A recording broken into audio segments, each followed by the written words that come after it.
네, 하나님 말씀은 에스겔서 1장입니다. 그리고 요한계시록 4장입니다. 두 군데를 읽겠습니다. 에스겔서 1장 오늘 22절에서 28절, 요한계시록 4장 1절에서 11절입니다. 그 생물의 머리 위에는 수정 같은 궁창의 형상이 있어 보기에 두려운데 그들의 머리 위에 펼쳐져 있고 그 궁창 밑에 생물들의 날개가 서로 향하여 펴 있는데 이 생물은 두 날개로 몸을 가렸고 저 생물도 두 날개로 몸을 가렸더라. 생물들이 갈 때에 내가 그 날개 소리를 들으니 많은 물소리와도 같으며 전능자의 음성과도 같으며 떠드는 소리 곧 군대의 소리와도 같더니 그 생물이 설 때에 그 날개를 내렸더라. 그 머리 위에 있는 궁창 위에서부터 음성이 나더라. 그 생물이 설 때에 그 날개를 내렸더라. 그 머리 위에 있는 궁창 위에 보좌의 형상이 있는데 그 모양이 남보석 같고 그 보좌의 형상 위에 한 형상이 있어 사람의 모양 같더라. 내가 보니 그 허리 위에 모양은 다 단새 같아서 그 속에 주위가 불 같고 내가 보니 그 허리 아래의 모양도 불 같아서 사방으로 광채가 나며 그 사방의 광채의 모양은 비오는 날 구름에 있는 무지개 같으니 이는 여호와의 영광의 형상의 모양이라. 내가 보고 엎드려 말씀하시는 이의 음성을 들으니라. 네, 요한계시록 4장입니다. 요한계시록 4장. 요한계시록 4장은 1절부터 11절까지가 이제 한 장입니다. 우리 같이 읽겠습니다.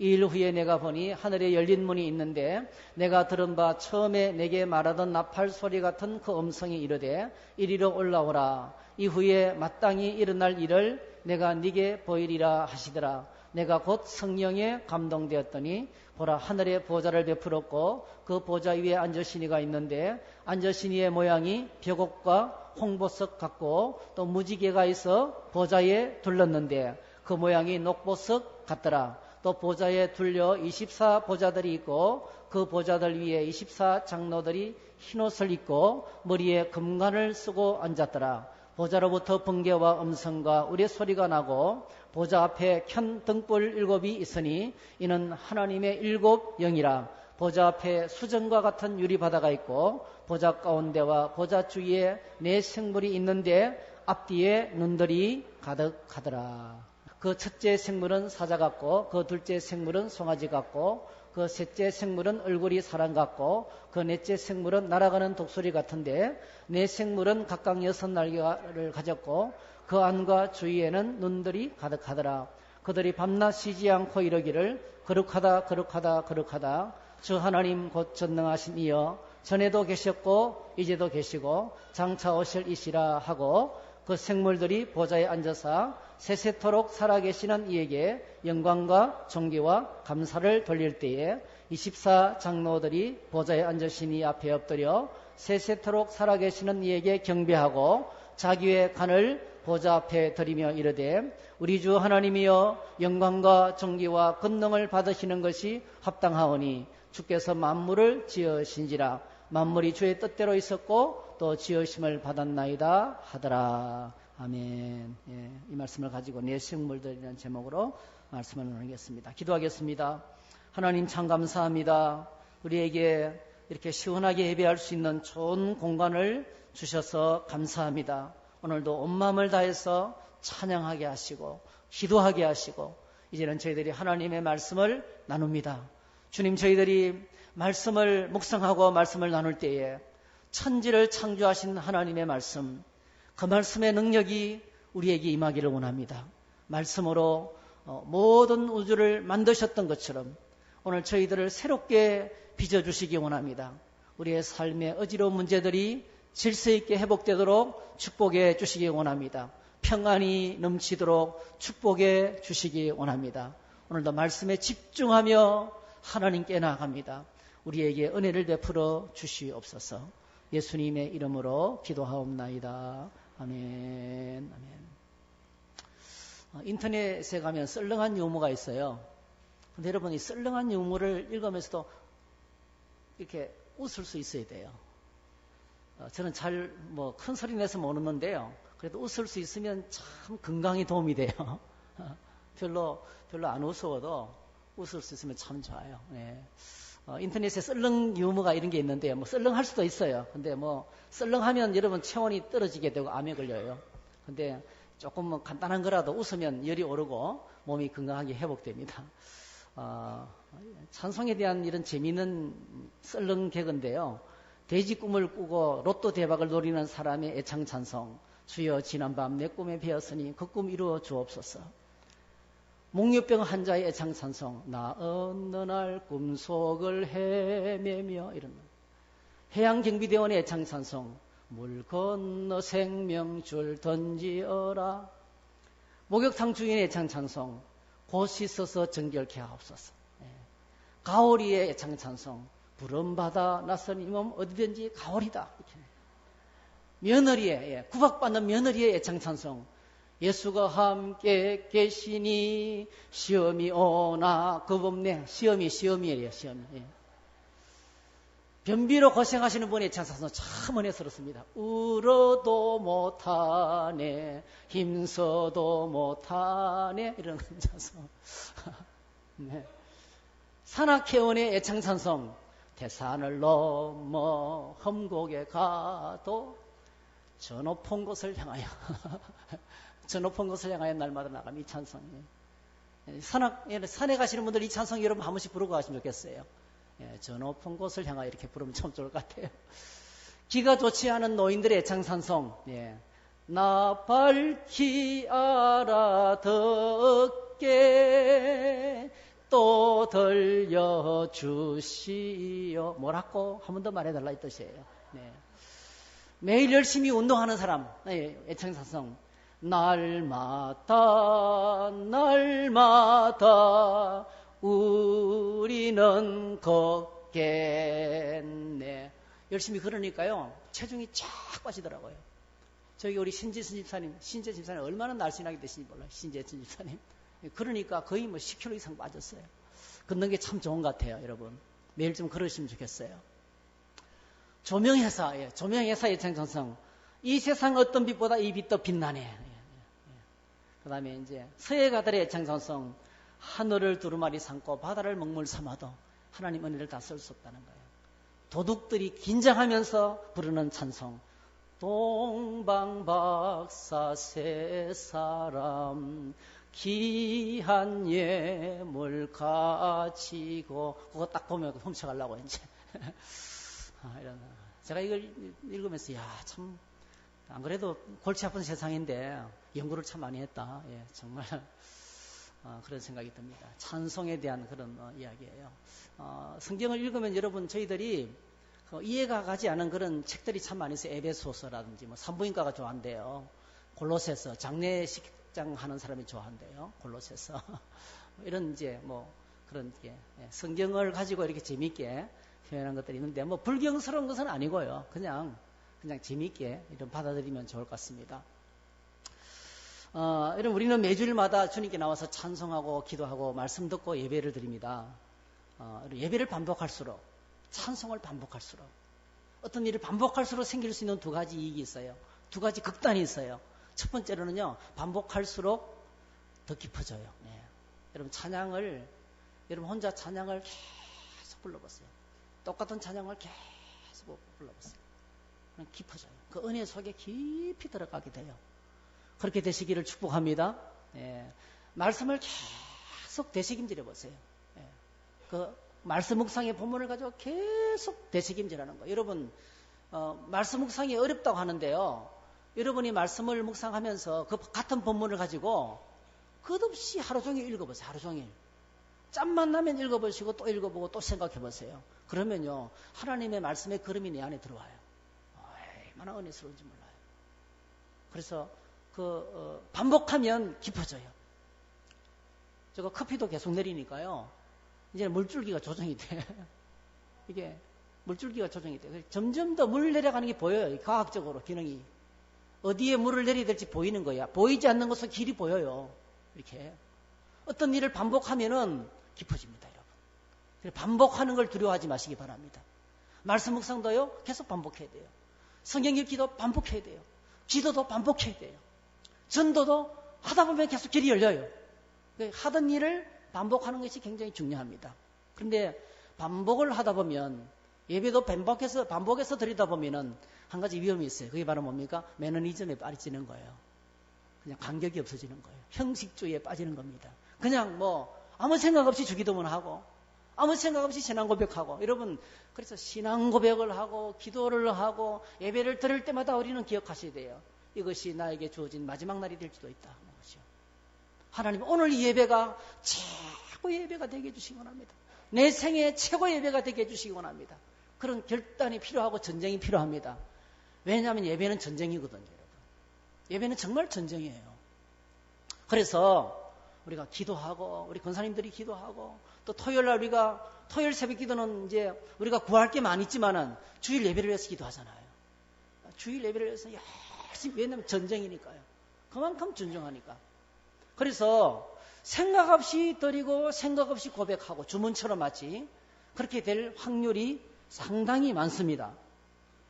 오늘 저와 여러분들이 예배를 드릴 때 목사는 성령의 감동을 받아서 하나님께 받은 불같은 말씀을 가슴에 안고 주일을 맞이하고 신자들은 하나님이 주실 그 말씀을 기다리면서 하나님이 주신 은혜를 기다리면서 가슴 설레면서 마치 그 데이트하는 것처럼 로맨스 하는 것처럼 로맨스에 빠진 것처럼 연애하는 것처럼 그렇게 가슴 뛰면서 주일을 맞이하는 그런 예배 그런 주일날이 되도록 우리가 함께 기도하면서 그런 주일이 되기를 주의 이름으로 축복합니다.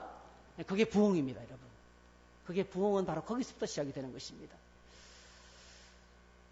구약 성경의 요한계시록은 에스겔서를 우리가 지금 계속 묵상을 하고 있는데요. 이 구약에 나오는 에스겔서하고 신약 성경의 요한계시록은 좀 차이가 있어요. 똑같은 것은 둘 다 묵시문학이라는 거예요. 그리고 주제가 똑같아요. 심판입니다. 심판. 둘 다 심판에 관해서 말씀하고 있어요. 구약의 에스겔도 심판, 신약의 요한계시록도 심판. 그런데 구약 성경의 에스겔서에 나오는 심판은 그 심판의 대상이 누굽니까? 하나님의 백성이에요.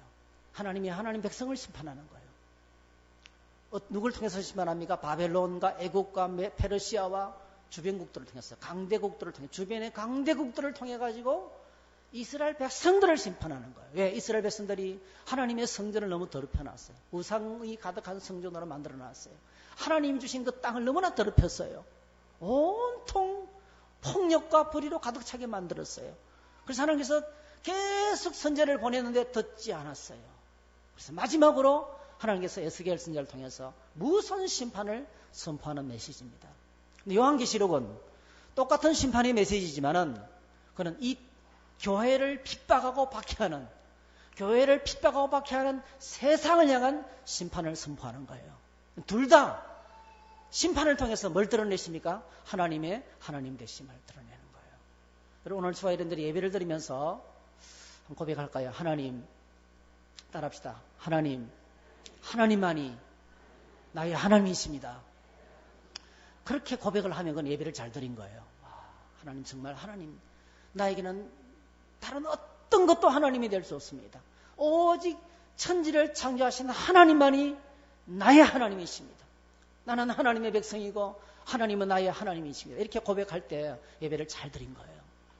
그런데 이스라엘 백성들이 또 세상이 둘 다 똑같이 하나님을 대적했어요. 이스라엘 백성들이 하나님 앞에 악을 행했어요. 요한계시록은요, 이 세상이 하나님의 교회를 막 짓밟았어요. 그 하나님을 대적하는 두 공동체를 향하여서 하나님이 심판하시는 거예요. 그 심판을 통해서 뭘 나타내십니까? 내가 여호와인 줄을 너희가 알게 되리라 이렇게 하셨어요. 결국 우리가 하나님께서 우리에게 궁극적으로 받기를 원하시는 것은 하나님만이 유일한 하나님이 되시고 하나님 영광을 받으시기를 원하신다는 사실을 이제 우리가 알게 됩니다. 그래서 그게 등장하는 이 두 에스겔서와 요한계시록에 등장하는 환상도 비슷한 것처럼 보이지만은 차이가 나요. 하늘 보좌도 다르게 나타납니다. 하늘 보좌도 한쪽에는 그 백성을 심판하시는 하나님, 한쪽에는 세상을 심판하시는 하나님 이렇게 나타납니다. 그래서 이 두 가지 큰 심판에 관한 메시지로 기록되어 있는데요. 여러분 죄인들에게 가장 두렵고 떨리는 시간은 심판받는 시간이죠. 법정에 서서 형을 받는 순간일 것입니다. 그 다음으로는 형이 집행되는 시간이죠. 그래서 요한계시록과 에스겔이 우리에게 보여주는 이 장면은 오늘 우리가 상상하기 어려운 정말 살떨리는 무서운 장면들이 많이 있습니다. 에스겔서에는 칼과 기근과 전염병으로, 요한계시록에는 어떻게 나타납니까? 네, 나팔, 그죠? 나팔 소리 울리면서, 그리고 대접이 쏟아 부어지면서, 그죠? 예, 나팔재앙. 예. 그리고 이 대접재앙, 이 나팔이 울려 퍼질 때마다, 대접이 쏟아 부어질 때마다 이 땅에 이만한 그 무서운 재앙을 똑같이 선포하고 있는 것을 보게 됩니다. 그래서 우리가 이걸 읽으면 한편으로 정말 이렇게 될까? 정말 세상이 이렇게 될까? 하는 의심이 찾아옵니다, 여러분. 그 정도로 믿기 어려운 아주 섬뜩한 장면들, 하나님의 무서운 저주와 심판이 계속되고 있는 것을 보게 됩니다. 그래서 우리가 요한계시록 6장을부터 보면 본격적으로 이제 세상을 향한 하나님의 무서운 심판이 진행이 되는데, 그 전에 이제 4장, 5장에서 에스겔서는 1장과 3장과 10장에서 하늘 보좌를 보여줘요. 요한계시록에서는 4장과 7장에서 하늘 보좌를, 4장, 7장, 11장 이렇게 해서 하늘 모습을 보여주고요. 그리고 에스겔서는 1장과 3장과 10장에서 똑같이 하늘 영광의 보좌의 모습을 보여주고 있는 것을 보게 됩니다. 어떤 신학자가 이렇게 말했어요. 한번 같이 읽어볼까요? 읽습니다. 시작. 하늘의 영광을 본 자라야 땅의 비극을 이겨낼 수 있다. 하나님의 영광을 본 자라야 사람됨의 수치와 실패를 극복할 수 있다. 여러분, 예수님이 십자가를 지시기 전에 변화산에서 그 영광을 봤어요. 엄청난 영광을 봤어요. 얼마나 영광스럽습니까? 베드로가 정신을 잃을 정도로, 베드로와 요한과 야고보가 정신을 잃을 정도로, 눈을 뜨고 바라볼 수 없을 정도로 그 영광의 모습을 경험했어요. 그리고 뭐죠? 그리고 십자가의 길을 주님이 묵묵히 걸어가셨습니다.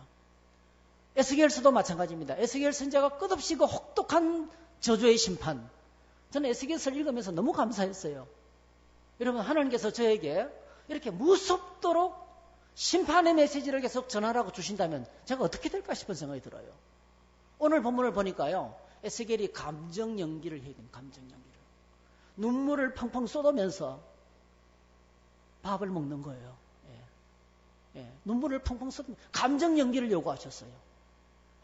왜 그러냐면 이제 나라가 망하기 때문에 나라가 망하고 난 다음에 오는 그 엄청난 충격을 안고 그래도 밥을 먹어야 되니까 눈물을 펑펑 쏟으면서 밥을 먹는 연기를 시키셨어요.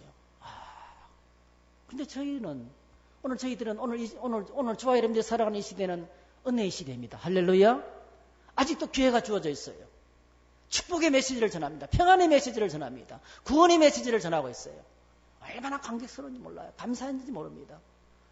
에스겔은 입만 열었다면 저주와 심판의 메시지를, 그 백성들이 망한다, 끌려간다, 고통을 당한다, 칼과 기근과 전염병으로 하나님 여러분들을 짝살릴 거야. 이런 말씀을 여러분이 듣는다면 여러분 가운데서 아마 상당히 많은 부분들이요, 저를 아마 쫓아낼 거예요. 그렇죠? 아니, 안 그래도 세상살이 힘든데 위로의 메시지를 기다리는데 왜 이렇게 심판의 메시지를 전하느냐고.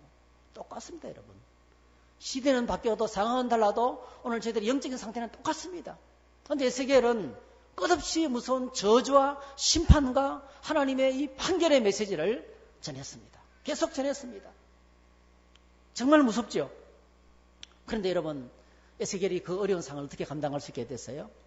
하나님께서 그에게 계속 영광의 하늘의 모습을 보여주는 거예요. 할렐루야. 하늘 문을 열고 영광을 보여주는 거예요. 하나님이 움직이시는 모습, 내 생물들의 모습을 보여주면서 하나님이 어떻게 움직이신지를 보여주고 하늘 보좌의 모습을 계속 보여주는 거예요. 그리고 또 하나 있어요. 지금은 이렇게 심판하지만 앞으로 하나님께서 그들을 향해서 새 마음을 주시고, 할렐루야, 새 영을 부어주시고, 그리고 뭐죠? 모든 상을 버리고 정결하게 되어서 하나님을 경배하는 그때가 온다는 거예요. 그때가. 여러분, 에스겔이 노래했던 그때가 바로 지금이에요.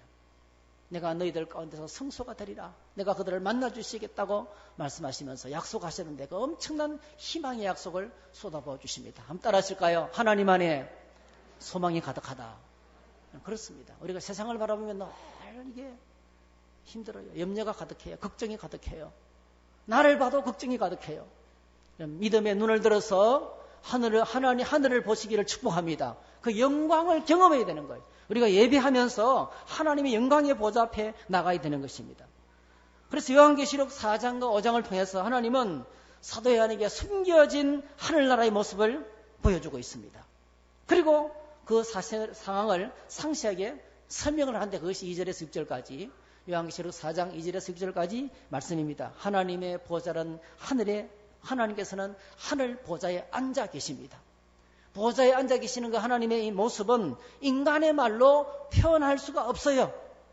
벽옥과 홍옥과 빛이옥 같은 모습입니다. 그저 가장 빛나는 보석의 빛 같다는 말로 밖에는 표현이 안 되는 거예요. 그럼 저희들이 참 우리가 살다 보면은 인간의 언어로 묘사하기 어려운 일들이 참 많이 생기죠. 그래서 말을 못 합니다, 차라리. 너무 감격스럽거나, 너무 슬프거나, 너무 큰 일을 만나면 이 표현이 잘 안 돼요. 그래서 억 하는 소리만 지를 때가 많아요. 억 하는 소리가. 이 사실 요한계시록, 사도 요한과 에스겔이 하늘 영광을 보면서 인간의 은혜로 묘사는 하고 있지만은 부족한 거. 이게 만족이 안 되는 거예요. 그 엄청난 영광의 모습을 이제 소개하고 있습니다. 보좌 앞에 24 보좌와 흰옷을 입고 서 있는 24 장로들이 흰옷을 입고 금면류관을 쓰고 앉아있는 24 장로들의 모습을 소개하고 있습니다. 그리고 보좌로부터 번개가 치고 음성과 천둥 소리가 울려나오고 타오르는 7 횃불이 묘사되는 7 횃불로 묘사되는 하나님의 7 영을 묘사하고 있어요. 에스겔서는 어떻게 묘사하고 있어요? 그러면 눈이 가득한 내생물들. 그리고 뭐죠? 그 밑에 뭐가 있어요? 사각형으로 돼 있는데 모든 면에 뭐죠? 바퀴가 가득해요. 바퀴가. 그 바퀴가 막 움직이는데 얼마나 빠르냐면 번개가 움직이는 것처럼 빠르게 움직이는 거예요. 이렇게 하나님께서 일하시는 그 심판을 수행하시는 벌하시고 책망하시고 역사하시는 그 모습을 소개해주고 있어요. 여러분 저희들이 신앙생활을 잘못 생각하면 아이고 좋은 소식 듣고 또 좋은 말 듣고 그리고 마음의 수양이나 하고 그렇게 좋은 사람들 만나서 교제하는 이렇게 생각하기가 참 쉽습니다. 여러분 그렇게 생각하면 완전히 실패합니다. 여러분 신앙생활은 영적 전쟁이에요. 하늘에 뭐가지 울려 퍼집니까? 천둥이 치고 번개가 치고 이 구름이 타오르고 연기가 타오르고 햇불이 막 왔다 갔다 하고 에스겔에서는 단새 같은 벌겋게 다른 새가 왔다 갔다 하고 그게 바로 뭐죠? 영적 전쟁이에요. 전쟁이 치열합니다. 여러분. 치열한 영적 전쟁의 모습을 우리에게 소개해주고 있는 것을 보게 됩니다. 오늘도 하나님께서 똑같이 우리를 구원하시고 잃어버린 영혼을 구원하기 위해서 이런 전쟁을 치르고 계세요. 그게 바로 성령께서 일하시는 것입니다. 그냥 단순한 일이 아니에요. 예배 가운데 그렇게 역사하십니다. 예배 가운데 하나님의 성령께서 전쟁을 치르고 계시는 거예요. 불신과 세상을 몰아내고 내 안에 있는 죄를 태우기 위해서 불같이 그분은 임하시고 계시는 것입니다. 그래서 오늘 저희들이 예배할 때마다 기도할 때마다 성경을 펼칠 때마다 가정생활 할 때마다 직장에서 살 때마다 여러분 꼭 기억하시기 바랍니다. 여러분의 영적인 눈이 열려서 영적 전쟁에서 승리할 수 있기를 축복합니다. 인간적인 눈으로 보면 괘씸한 거죠. 건목자식 이러면서 그 사람 말이지 못 서겠네. 인간적인 눈 실패한 거예요. 벌써요. 누군가 내 속을 뒤집어 놓고 평화를 깨뜨리고 관계를 잘못되게 만들어 놓고 이렇게 나갈 때요. 여러분 영적인 눈을 봐야 돼요. 이거는 하나님께 나와서 기도하고 다시 점검해보고 다시 바로잡아야 되는 거구나. 영적인 눈을 열어서 봐야 되는 겁니다. 그게 지금 하늘나라에서 번뜩이는 그 보좌의 모습인 것입니다. 그리고 나서 이제 6절에서 보좌 앞에 펼쳐진 모습을 소개하고 있어요. 수정 같은 유리바다. 무슨 뭐와 같다는 말밖에 안 되는 거예요. 수정 같은 유리바다. 에스겔서에는 궁창, 그죠? 머리에 있는 궁창이라 했어요. 궁창. 그냥 엄청나게 큰 공간, 하늘 같은 또 다른 하늘이 펼쳐진 것을 그냥 그렇게 소개하고 있어요. 수정을 깔아놓은 듯한 유리바다 같았다 했어요. 이 모습은 이제 모세가 여러분 아시는 것처럼 출애굽기 19장에서 이스라엘 백성들이 이스라엘의 백성의 대표들과 함께 이제 그 언약식을 가지고요. 그래서 짐승의 피를 받아서 양동이에 받아서 반은 제단에 붓고 반은 뭡니까? 백성들의 대표자들에게 뿌렸어요. 그러니까 이 70명의 대표자들의 속에 양의 피로 범벅이 된 거예요. 그들이 뭐죠? 그 피로 범벅이 된 채로 하나님 앞에 올라가는 거예요. 하나님 보좌 앞에 전에는 모세만 올라갔어요. 이제는 같이 올라가는 백성들과 함께 올라가는데요. 그들이 올라가서 갔을 때 그 앞에 펼쳐지는 신비한 세상, 그게 바로 우리가 지난번에 생각했어요. 출애굽기 24장 9절에서 10절입니다. 한번 읽어볼까요? 시작. 모세와 아론과 나답과 아비후와 이스라엘 장로 70인이 올라가서 이스라엘의 하나님을 보니 그의 발 아래는 천국을 편듯하고 하늘같이 청명하더라. 그리고 거기서 뭐 했습니까? 그들이 거기서 하나님 앞에서 먹고 마셨더라. 하나님 앞에서 먹고 마셨더라. 그랬어요. 참 얼마나 감격스러운 것인지 몰라. 여러분 꼭 기억했으면 좋겠어요. 우리가 여기서 예배하죠. 우리가 지금 이 청주 성도기 이 예배당에서 예배하고 있어요. 근데 여러분 영적으로는 우리는 하늘 보좌에 앉아서 하늘에서 예배하고 있는 거예요. 하늘 보좌 앞에 앉아 있는 거예요. 그게 영적인 사건이에요. 그 영적인 사건이 열려야 돼요. 근데 여러분 에스겔에 나오는 비극이 바로 뭡니까? 그들의 성전에 그들이 제사할 때에 하나님의 영광이 그게 가득했어요. 하나님의 영광이 가득했어요. 그런데도 불구하고 사람들은 말합니다. 하나님 우리를 버리셨다. 하나님 우리와 함께하지 않는다 한 거예요. 영광이 가득한데 하나님이 그곳에 임재해 계시는데 함께 하시는데 함께 계시는 것을 모르는 거예요. 그래서 다른 하나님을 갖다 놓는 거예요. 다른 하나님을. 다른 우상을 갖다 놓는 거예요. 그 성전이 엉망이 됐어요. 그래서 에스겔서에서 어떤 일이 벌어집니까? 떠나는 거예요. 하나님 영광이 성전에서 지성소에서 떠나고 문으로 떠나고 계속 이동하는 거예요. 계속 멀어지는 거예요. 하나님의 영광이 떠나는 순간에 뭐죠? 심판이 임합니다. 하나님의 보호가 떠나는 순간에 심판이 찾아오는 것을 저희들이 목격을 하고 있습니다. 그리고 또 에스겔서 우리가 읽었어요. 우리가 읽었던 에스겔서에서 보면 똑같은 이제 하늘의 모습을 소개하고 있어요. 생물의 머리 위에는 수정 같은 궁창의 형상이 있어 보기에 두려운데 그들의 머리에 펼쳐져 있고, 자 28절 그 사방 광채 모양은 비 오는 날 구름 위에 있는 무지개 같으니 똑같습니다. 오늘 요한계시록에 나오는 모습하고 똑같은 하늘 영광의 모습을 우리에게 소개하고 있어요. 여러분 가끔 가다가 이 하늘을 보는 사람들이 있어요. 여러분 기도 가운데 이 하늘을 볼 수 있기를 축복합니다. 이 하늘의 모습을 제가 주변에 보면 가끔씩 보는 분들이 있어요. 그때부터 사람이 달라지는 거예요. 이 하늘의 영광을 경험한 사람들이 그때부터 태도가 달라지는 것입니다. 주님을 만나는 그 은혜의 역사가 있는 것을 보게 됩니다. 그래서 이렇게 하늘의 영광의 모습을 보여주는 이유가 있어요. 이유가. 첫 번째로는요. 이 세상 보좌를 이 세상 보좌하고 비교하는 거예요. 여러분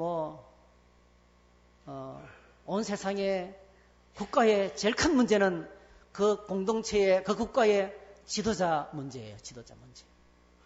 그래서 지도자가 자리에 앉아서 통치를 하면 좋다는 사람이 있고 또 싫다는 사람이 있고 항상 이게 갈립니다. 여론조사를 해보면 거의 50%를 넘지 않아요. 거기다가 찬성 쪽에 거의 50%를 넘지 않습니다. 그만큼 갈등이 많다는 거죠. 지도자가 통치를 할 때 갈등이 많다는 거죠. 어려운 일이 참 많이 있다는 거예요. 네. 그래서 이 세상 통치는 불안정해요. 이 세상 통치는 항상 불안정합니다. 완벽하지 않습니다. 근데 오늘 주님께서 이 영광의 보좌를 보여준 이유가 있어요. 여러분 이스라엘의 왕자는 어떻습니까? 이미 왕은 끌려갔어요. 왕은 바벨론에 끌려가서 두 눈이 뽑히고 그러다 죽는 거예요. 이제 이스라엘의 통치에 심각한 위기가 찾아왔어요. 요한계시록에 나오는 교회는 어떻습니까? 아니 무소불위를 휘두르는 그 왕이 말이죠. 황제가 도미티안 누스가 무소불위를 휘두르는 이 도미티안 왕서가 딱 저기를 하자마자 자기 왕권을 강화하는데요. 자기를 어떻게 부르냐면은 신으로 부르요. 신으로. 자기를 신으로 불러다니는 거예요. 도미누스 et 데우스. 이게 바로 뭐냐면요. 주와 하나님. 자기를 부르는데 주와 하나님으로 부르게 만들어요. 황제 숭배 사상을 강요하면서 그리고 여기에 순종하지 않는 기독교를 박살내는 거예요. 무섭도록 박해를 하고 있는 거예요. 근데 여러분 요한계시록에서 에스겔에서 이 처참한 그 통치권이 흔들리는 이런 상황 속에서 고통받는 이 상황 속에서 요한계시록에서는 세상 정권이 무소불위를 휘두르면서 그렇게 막 자기 마음대로 뭔가를 다 하는 교회를 핍박하고 어렵게 하는 이 상황 속에서 하늘을 보여주시면서 하시는 메시지가 있어요. 그게 바로 뭐예요? 지금 온 세상의 손에 절대 권력을 쥐고 휘두르는 도미티아누스의 보좌는 가짜라는 거예요. 진짜 보좌를 보여주는 거예요. 진짜 보좌는 하늘에 있다는 거예요. 할렐루야. 그래서 눈에 보이는 가짜 임금, 가짜 권력이 휘두르는 이 권력 때문에 주눅들지 말라는 거예요. 이것 때문에 우리의 삶의 중심을 잃어버리지 말라는 거예요. 그럼 정치 이야기 나오면 이성을 잃죠. 정치 이야기 나오면 이성을 잃어요. 아무리 친한 사이라도 이성을 잃습니다. 지난주에 어떤 분을 만났는데 정치학과 교수를 만났는데요. 그러시더라고요. 아유 목사님 가족들한테도 안 통한대요. 예. 자기하고 입장이 너무 다르대요. 그래 말을 꺼내면 싸운대. 이게 얼마나 이게 양극화돼 갈등이 얼마나 극한지 몰라요, 여러분. 이런 갈등 구조, 이런 갈등 구조 오늘 저희들이 살아가는 구조예요, 여러분.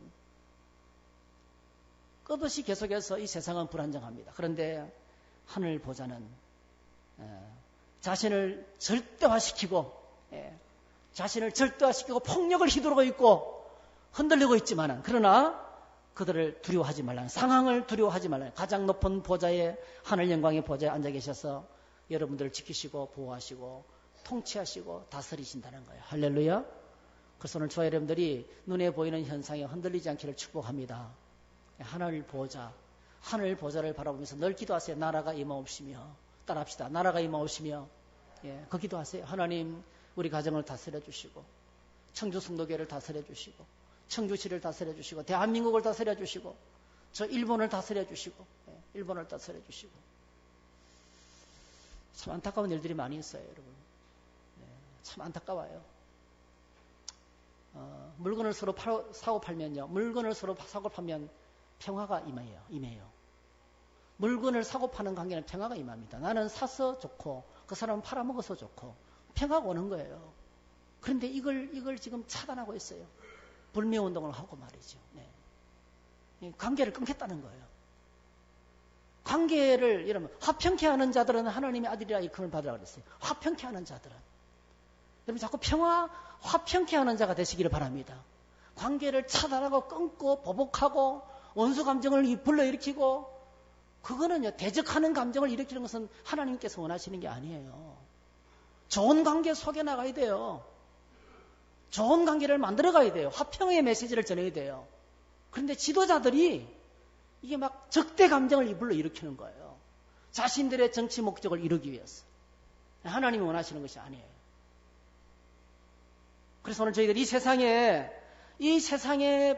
보좌는 불안전하다. 그래서 우리가 기도해야 돼요. 임금들과 높은 지위를 가진 자들, 정치 지도자를 위해서 특별히 기도하라 그랬잖아요. 오늘 저와 여러분들이 이 국가를 위해서, 나라와 민족을 위해서, 이 땅의 통치권자를 위해서 정말 간절하게 그들이 가진 권력으로 자기의 이익을 위해서, 자기 인생의 야망을 이루기 위해서 쓰지 않고 정말 하나님의 대행자가 되어서 이 백성의 평안과 안정을 위해서 잘 두렵고 떨림으로 사용할 수 있도록 그렇게 저희들이 정말 기도해야 될 줄 믿습니다. 그 다음에 두 번째로는 참된 예배를 가르치기 위한 거예요. 하늘을 보여주는 것은 딴 게 아니에요. 예배를 회복하도록, 참 진짜 예배가 무엇인지를 가르치기 위해서 하늘을 보여주시는 거예요. 내 생물들과 24장로들이 하나님 앞에서 뭘 하고 있습니까, 여러분? 예배하고 있습니다. 에스겔서에서는 바쁘게 움직이고 있지만은 요한계시록에서는 예배하고 있습니다. 예배하는 장면을 소개해주고 있습니다. 요한계시록 4장 8절에서 11절에 보니까 내 생물들은 각각 6날개를 가졌고 그 안과 주위에는 눈이 가득하더라. 자, 9절 그 생물들이 보호자에 앉아서 세세토록 살아계시는 이에게 영광과 존귀와 감사를 돌리고 있어요.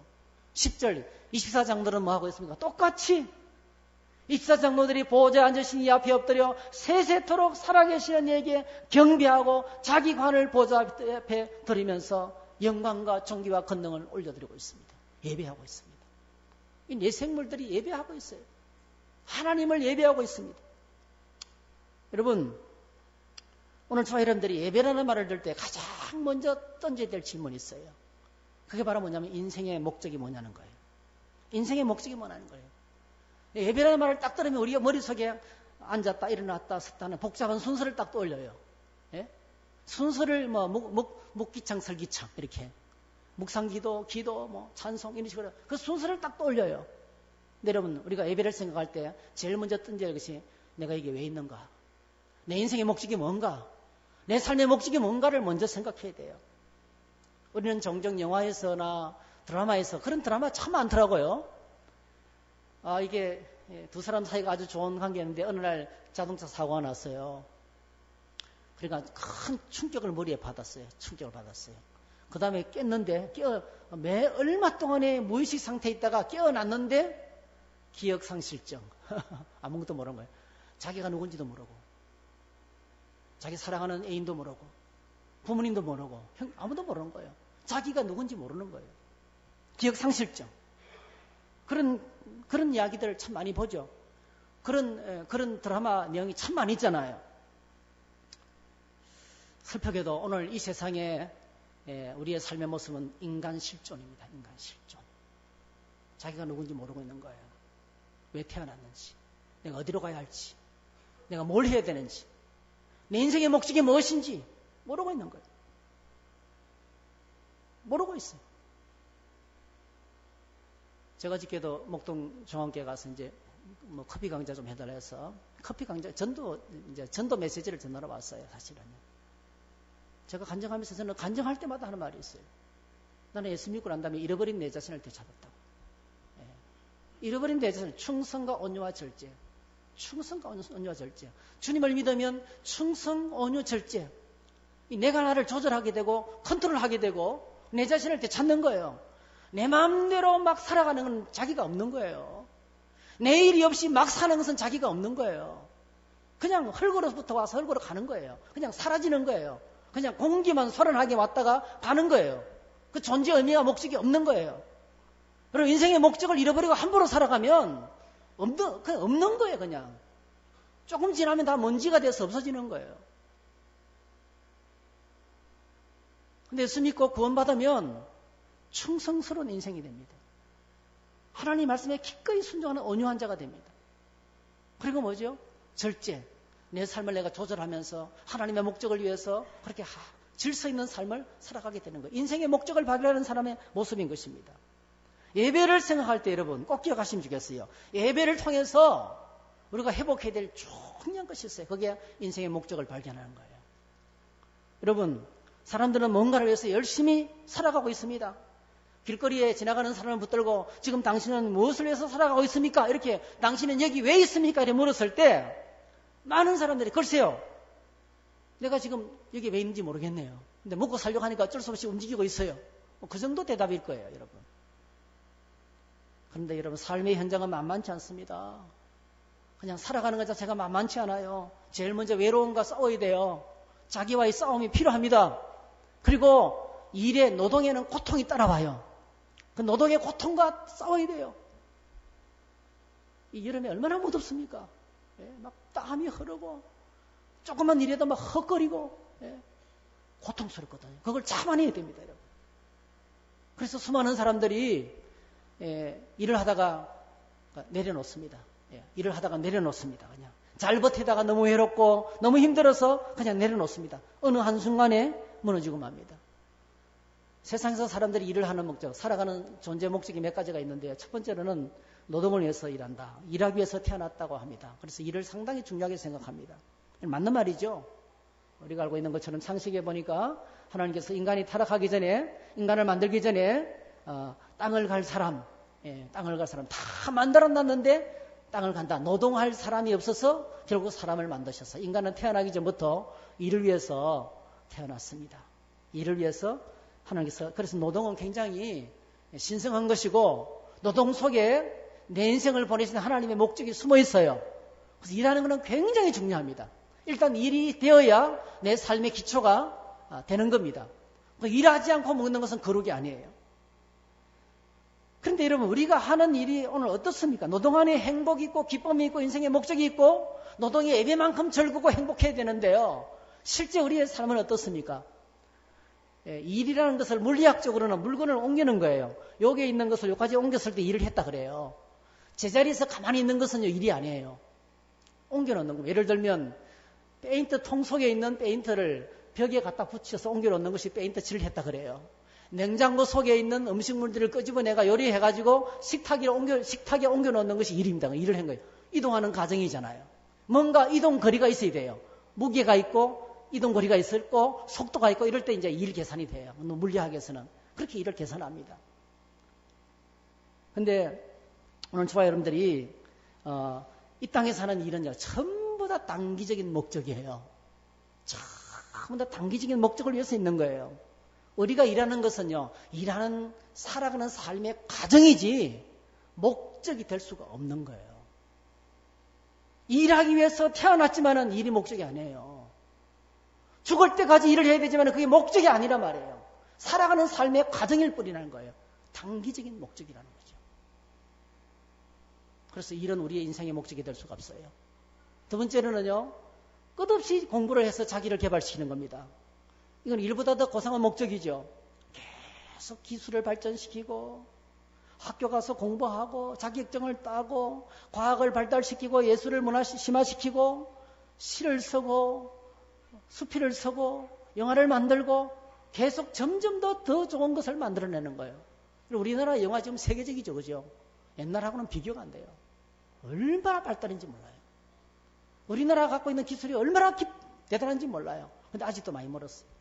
아직도 따라갈 게 엄청나게, 우리 앞에 놓여있는 과제가 되게 많이 있습니다. 우리가 개발해야 될 게 너무 많이 있어요.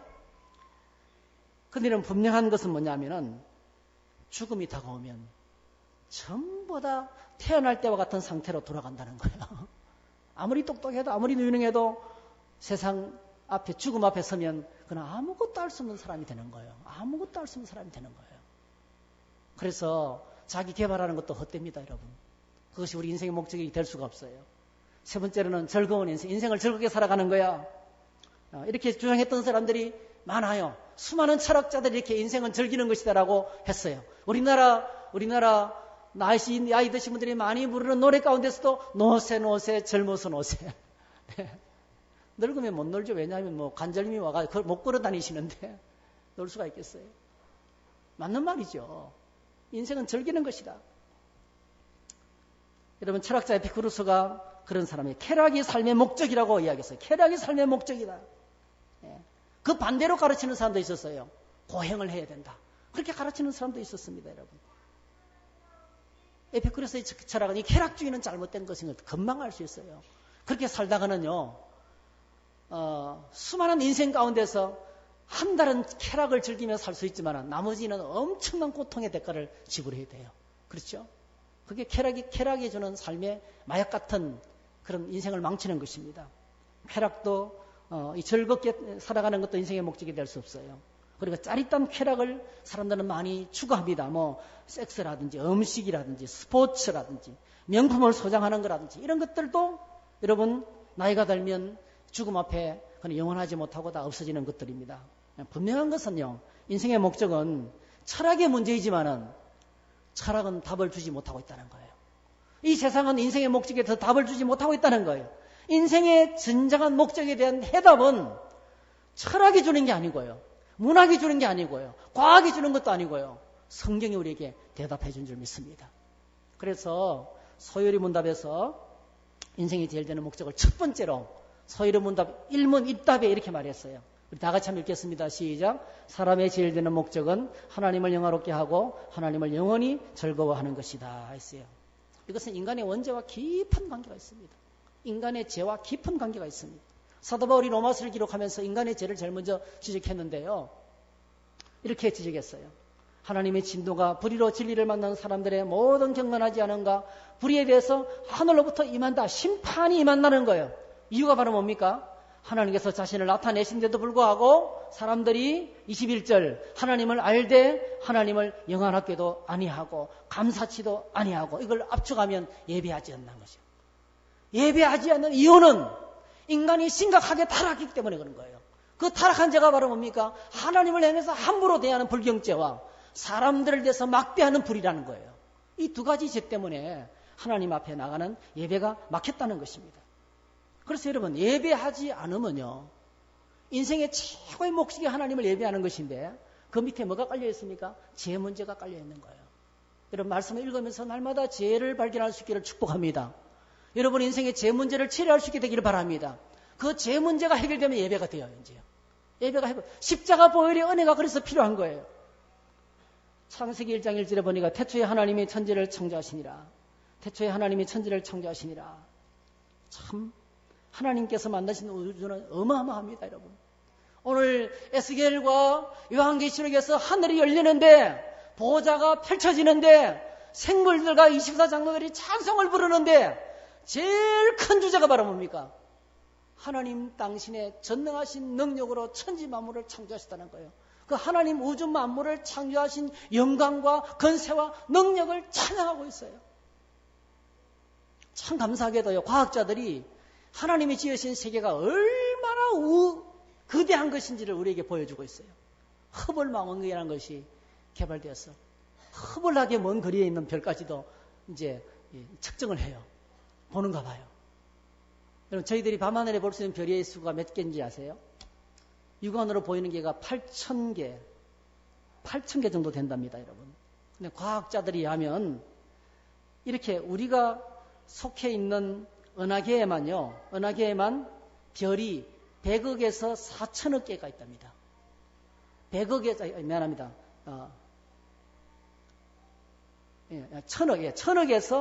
천억에서 4천억 개.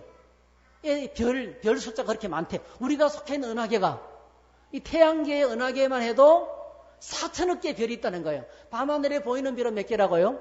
8천 개 정도. 근데 이런 은하계가요, 몇 개 있나 하면은, 이런 우주에는 1,000억 개가 있대요, 1,000억 개. 이 1,000억이라는 것은 헤아릴 수 없이 많다는 거예요. 이게 뭐하고 똑같으냐면, 여러분이 갖고 있는 전자계산기지에 있잖아요. 9999 눌리고 있잖아요. 곱하기 또 999 해가지고 탁 넣어보세요. 그럼 숫자가 나와야 안 나와요? 딱뜨기를 에라라고 돼, 에라. 저는 이것만 봐도요. 하나님이 창조하신 우주가 눈에 볼 수 있는 것은 8,000개인데요. 우리가 속해 있는 이 은하계의 별만 해도 4천억 개가 되는데요. 이 4천억 개가 되는 별이 있는 은하계가 1,000억 개가 있다는 거예요. 1,000억 개가. 청량이 돼요? 계산이 됩니까, 여러분? 몰라서 그렇지, 우리가요. 눈을 열어서 과학의 세계만 들다봐도요. 하나님의 위대하심을 찬양하지 않을 수가 없어요. 엄청난 영광이에요. 우리가 펄쩍펄쩍 뛰면서 우리 온 마음을 다 해가지고 땀을 뻘뻘 흘리면서 찬양해도 그 영광을 찬양하기가 부족해요. 하나님의 영광을 찬양하기가 부족해요. 계산 불가능합니다. 그래서 놀랍게도 하나님께서 그 우주 만물 가운데서, 이 어마어마한 우주 가운데서 하나님의 기쁨 1호가 있어요. 기쁨 1호. 그게 누굽니까? 오늘 저와 여러분입니다. 어떻게 만드셨어요? 하나님답게 만드셨어요. 할렐루야. 그 영광의 하나님이 최고의 기쁨으로 우리를 만드셨어요. 아이들이 태어나면요, 여러분 주일날 이렇게 어머니들이 아기를 데리고 예배 드리고 있잖아요. 예? 부모님들의 마음은요, 눈은요, 온통 아기에 가 있어요. 아기밖에 없습니다, 여러분. 아기밖에 없어요. 그 아기에게 꼽혀 있는 거예요. 그 예배드리기 어려워요, 사실은요. 왜 그렇습니까?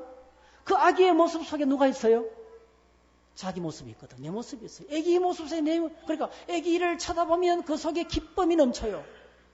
여러분 기억하시면 좋겠어요. 하나님께서 온통 온 우주 만물 가운데 이렇게 광대한 우주 가운데서 눈을 떼지 않고 시선과 기가 집중되는 한 곳이 있어요. 그게 누굽니까? 나예요. 오늘 저와 여러분들이에요. 저와 여러분들에게 하나님은 눈을 떼지 않고 있는 거예요. 따라합시다. 나는 하나님의 기쁨이다. 우리가 하나님의 기쁨인 거예요. 그래서 이 사실에 우리가 눈을 뜨면 영광의 하나님, 천지를 창조하신 그분께 예배하고 그분을 기쁘시게 하는 것이 우리 인생의 목적이 되는 거예요. 영원한 목적으로 우리가 다시 발견하게 되는 것입니다. 그래서 오늘 A.W. 토저라는 사람이 이렇게 말했어요. 같이 읽어보겠습니다. 시작. 본래 당신은 전능자의 거울이 되도록 지원받은 존재이다. 당신은 어떤 존재인가? 전능자의 거울이다. 당신이 창조된 목적은 바로 하나님의 거울이 되기 위해서다 했어요. 우리가 하나님을 예배하면 놀랍게도 우리 안에 하나님의 형상이 회복됩니다. 할렐루야. 사람들이 나의 모습을 보고 하나님을 봅니다. 사람들이 나의 모습을 보고 하나님을 봅니다. 사람들이 저와 여러분의 모습을 보고 하나님을 볼 수 있기를 축복합니다.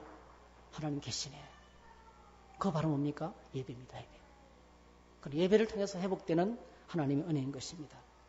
그래서 하나님은 고난받는 초대교회와 오늘 우리에게 하늘 예배 장면을 보여주고 계신 것입니다. 하늘 보좌에 앉아 계시는 하나님, 예배 가운데 계십니다. 시편 22편, 이사야서 43편 21절 이렇게 말씀하셨어요. 이 백성은 내가 나를 위하여 지었나니 나를 찬송하게 하려 함이라. 시편 22편 3절에도 이스라엘의 찬송 가운 중에 계시는 주여, 이스라엘의 찬송 중에 계시는 주여, 주는 거룩하시니이다. 시편 47편 5절에도 하나님께서 즐거운 함성 중에 올라가시며 여호와께서 나팔 소리 중에 올라가십니다. 여기 계신 할아버지들 할머니들 계시잖아요. 손자들이 집에 문을 열고 들어오면서 할아버지! 그럴 때 어때요?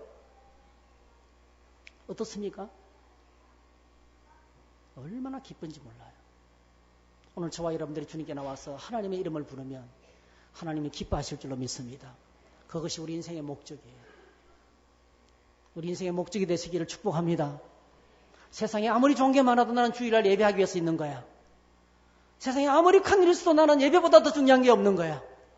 아무리 심각한 일이 있어도 나는 예배할 거야. 누가 나를 방해해도 나는 예배 드리기를 원해. 그게 인생의 목적이에요. 그렇게 살아갈 때 하나님께서 우리를 형통하게 하시고 우리의 삶을 회복해 주시고 우리의 삶을 복되게 하시고 하늘의 기쁨이 우리 안에 넘치게 될 줄 믿습니다. 그렇게 되시기를 주의 이름으로 축복합니다. 할렐루야. 자리에 일어나셔서 함께 찬양하겠습니다. 489장 400